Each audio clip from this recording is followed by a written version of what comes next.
Welcome back, everyone, to another Weather to Glance video. In today's video, we will be covering a potential outbreak that will be happening down in the southeast, and as well as some potential severe weather for the northeast coming through Thursday and Friday. We do have a lot to talk about in this video, all coming up in just a bit.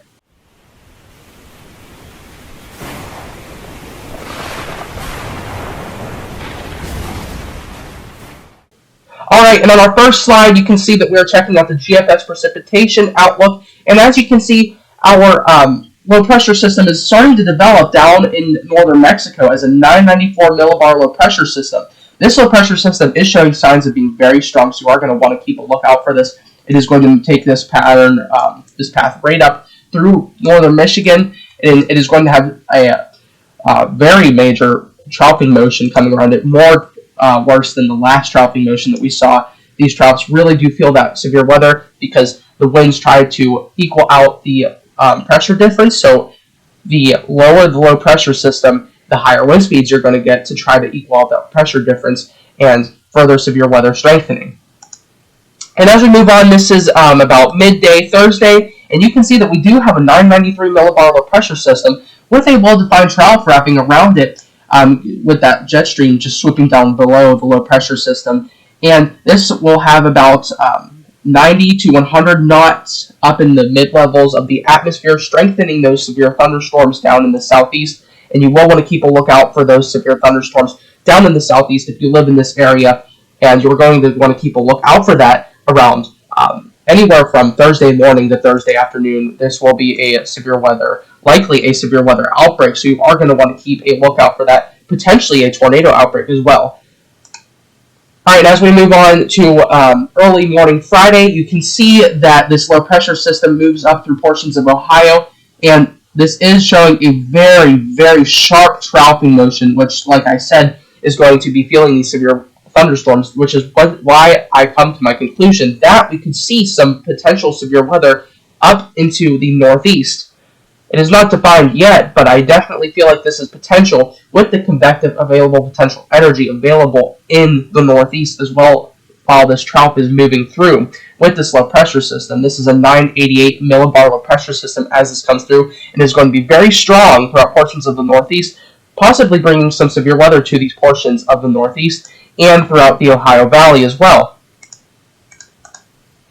And as you can see, this is about midday Friday, and you can see that we do have our low pressure system over the heart of the northeast, and potentially some snow bands being brought into Maine, as well as some heavy cold rain being brought all throughout the northeast. Not really a flooding risk that we can see at the moment, but definitely something we're going to want to look out for. With all this heavy precipitation coming into the northeast, you could see some flooding if you live near a flood-prone area.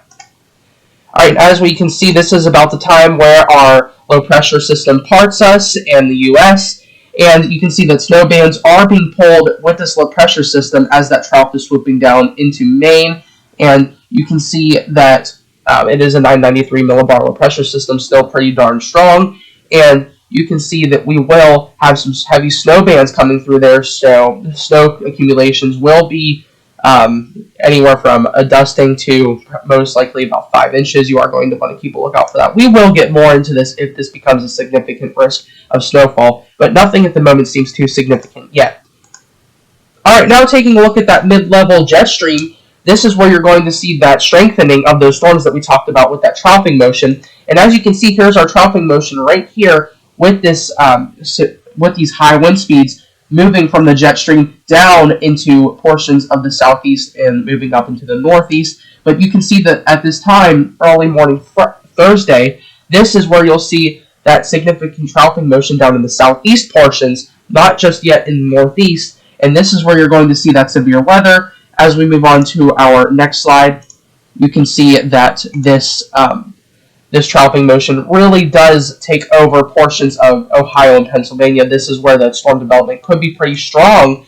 So you guys could see some severe weather up there, as well as some thunderstorms, just your general thunderstorms throughout here, but potentially severe weather up into Pennsylvania, maybe a marginal risk throughout Ohio and Pennsylvania, and definitely down in West Virginia as well. So something you guys are going to want to keep a lookout for throughout portions of later Thursday and into Friday.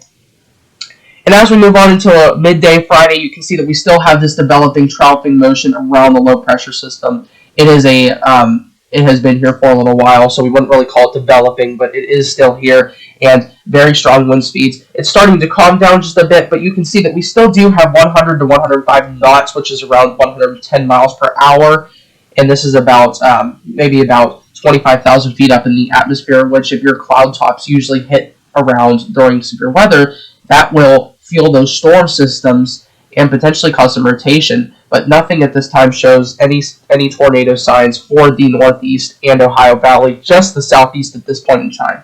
Something I do want to point out is that we do have we do have more high wind speeds with this jet stream, which you can see right here.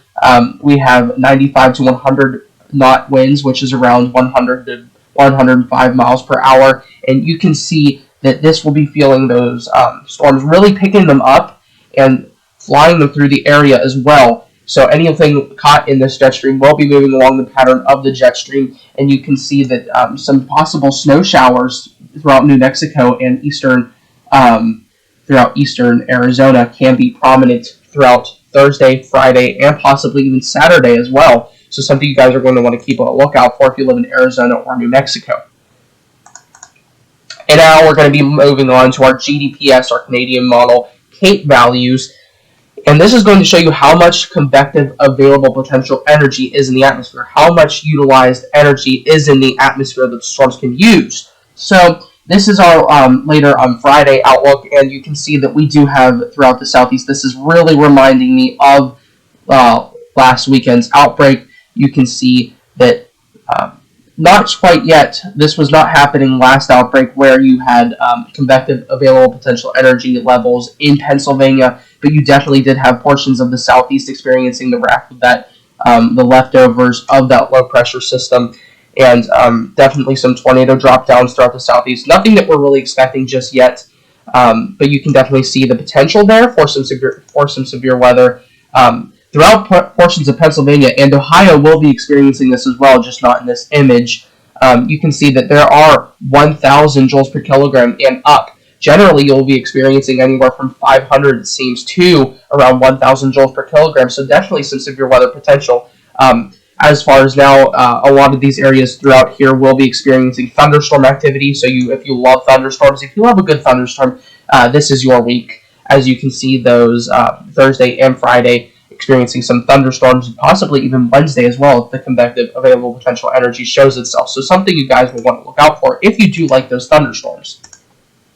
And as we move on to our GFS Cape Values, you can see that down in the Southeast, we definitely do have some prominent 1,000 to 1,500 joules per kilogram, and you can see that these are reaching from Texas to Arkansas, throughout Mississippi, Alabama, and parts into the Florida Panhandle, so something you will want to look out for. Again, we have portions of Pennsylvania that will be experiencing thunderstorm activity, through Ohio, down into West Virginia, and even out through Illinois. There's going to be some severe weather generally throughout these areas right throughout here. So this is all an area that you're going to want to look out for, even down into portions of Florida. So definitely some thunderstorm activity, possibly even some severe weather throughout those areas. Now, as we slam down into our portions of the 2,000 to 2,500 joules per kilogram range, you can see that this is where those things really start to get serious with these storm developments.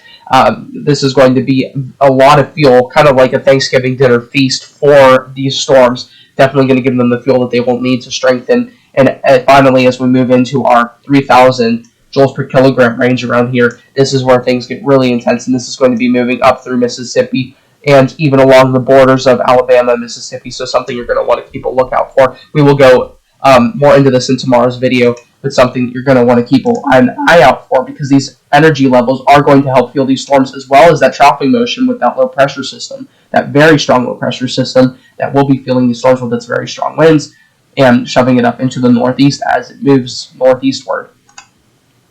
And as we look at our final image of the Cape Values, which is where everything starts to wrap up, these Cape Values are being eaten up by the storm system, just being further pushed eastward with that frontal system, and some leftover Cape Values in Pennsylvania on Friday. You can see some thunderstorms, raining thunderstorms throughout West Virginia, Ohio, Pennsylvania, Maryland, and anything eastward. By the time it reaches new portions of New Jersey and Delaware, these Cape values will be faded out, as the storm will likely have already eaten all these small Cape values of like 200, 300 joules per kilogram. So you won't really have any chance for thunderstorms just yet, it looks like, on Friday. But there is more potential coming throughout the upcoming weeks. So if you do like thunderstorms, it is starting to ramp up now in the Northeast. There are some chances for some snowfall throughout the upcoming weeks as well, but you do have those chances for some thunderstorms. So if you do like thunderstorms, stay tuned, because you likely will be able to see some of those thunderstorms just starting up right now. Alright, as we take a look at our final outlooks, which are going to be the National Weather Service Storm Prediction Center outlooks, you can see that the National Weather Service Storm Prediction Center already gave us an enhanced risk right around here throughout portions of Mississippi and Louisiana, Arkansas, Alabama, and Tennessee. So you're going to want to keep an eye out if you live in anywhere of this enhanced region, as well as the slight risk region, but we're focusing on this enhanced region because this is where things are going to really ramp up with those Cape values and that troughing motion of the jet stream, as well as those dew points being up into the 70s, which is going to really feel these storms with all that humidity. So you're going to want to keep a lookout for, like I've been saying, all these severe weather, all this severe storm activity that's going to be moving through your area as a very sharp frontal system comes through, pushing a linear storm motion throughout your area and giving you some severe storms. These will likely be embedded supercells, through maybe some spotty isolated supercells as well, but right now it seems like everything will be embedded into a linear system. So this is something you're going to want to keep a lookout for. Plan around these storms. Make sure that you're ready for these storms and everything that you need to do to plan. Make sure you have a NOAA weather radio. I highly suggest that if you live in the Dixie Alley, you are going to want to have a NOAA weather radio throughout the springtime, as well as even Tornado Alley, you're going to want to have a NOAA weather radio. I suggest that everyone in the United States has a NOAA weather radio because it can give you all the information you need better than a cell phone ever would. But mainly just focusing down into the Dixie Alley and throughout portions of Tornado Alley as well. And now as we move on to our final portions of the SPC outlook, this is our overall probability outlook, and you can see that we do have a similar situation as last time, where we have our 30% region hatched already. So this is something you're going to want to look out for. You can see that we have our hatched region is a 30% hatched region, and this means that there's a significant probability for this 30% region, and this is where you're going to have significantly developing storms. Tomorrow we will get our tornado outlook, so in tomorrow's video, which I likely will be uploading due to the severity of the situation, I will show you the tornado probability outlook. But if you do not want to tune in my video tomorrow, you can always feel free to go over to the National Weather Service Storm Prediction Center page, and they will have all the information over there for you.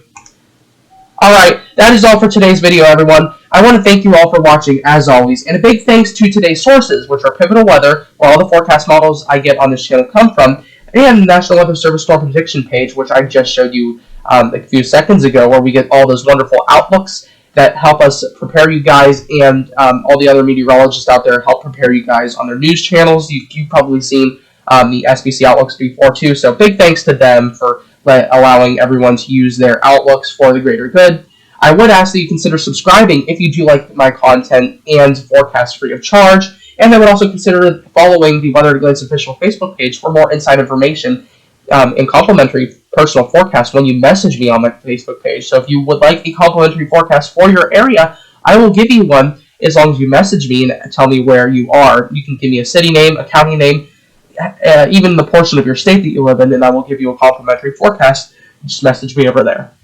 Again, thank you all for watching, everyone, and I will see you in the next video.